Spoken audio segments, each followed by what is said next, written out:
recombinant bovine growth hormone in your milk, making 8-year-old girls go into puberty when they should be going into puberty at 12 or 13.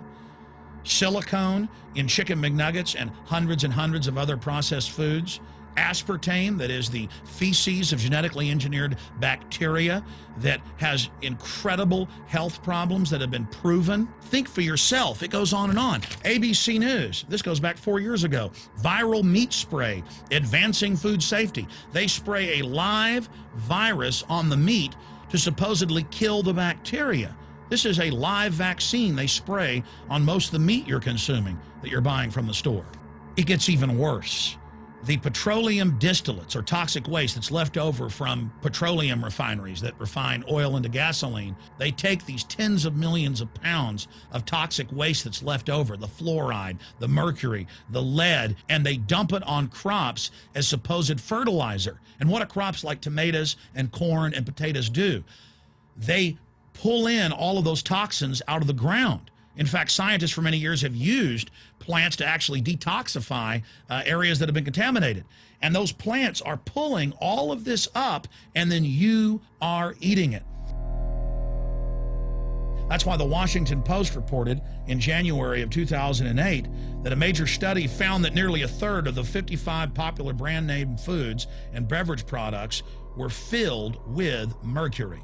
Despite the fact that the people of Europe for over 20 years have fought off all the genetically modified wheat and corn and other crops being planted in their nation, now the EU is buckled and is accepting it.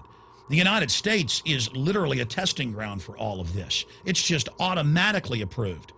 And the people that work for these corporations, they're compartmentalized. They don't know what's going on. The people that work at these stores, they have no idea what's happening.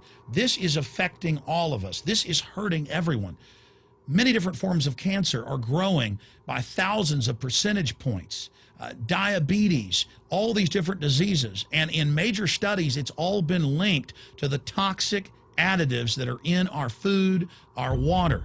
And I haven't even had time to get into MSG. I mean, I've interviewed brain surgeons, neurologists, scientists. I mean, it just devastates the brain. It's an excitotoxin. It destroys the liver, and it is in tens of thousands of products. We can say no. We can stand up. But if you've got a neighbor giving fluoride water to their baby, please go over and warn them. If you got a neighbor that's sitting there eating MSG-filled chips, one after the other, warn them. You've got a responsibility. If you know people that are feeding processed foods filled with GMO, warn them. And for God's sakes, don't give it to your own children. If you want to kill yourself, that's your own business. But don't hurt your children. Don't do this, ladies and gentlemen. In closing, I want to talk about some positive things. Just 15 years ago or so, you couldn't find organic food anywhere on store shelves. And now, about half of what you see is organic.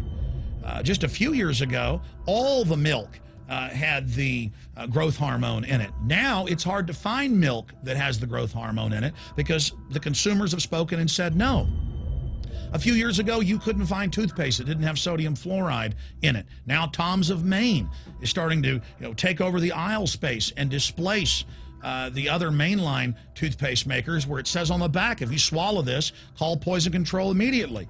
Even Colgate is now putting out fluoride-free toothpaste. People are demanding that they not be poisoned, and they're finding out about what's going on. And so industry is starting to respond and at least give people who want a choice an option to not be forcibly medicated through the food and the water. You know cigarettes are bad for you. But just 20 years ago, the cigarette makers were getting up before Congress and saying it was a conspiracy theory that it was killing people. And then later it came out in their internal documents, they knew it was deadly. Ladies and gentlemen, I've seen the studies. Much of what they're putting in our food and water is far worse than even cigarettes, as bad as they are, one of the biggest killers in this country. This is a covert, soft kill operation. We'll put a lot of links beneath this video so you can check out the facts for yourself. And I'm just begging you to do your own research and find out that one of the most dangerous places in the world is your grocery store and the tap water in your house.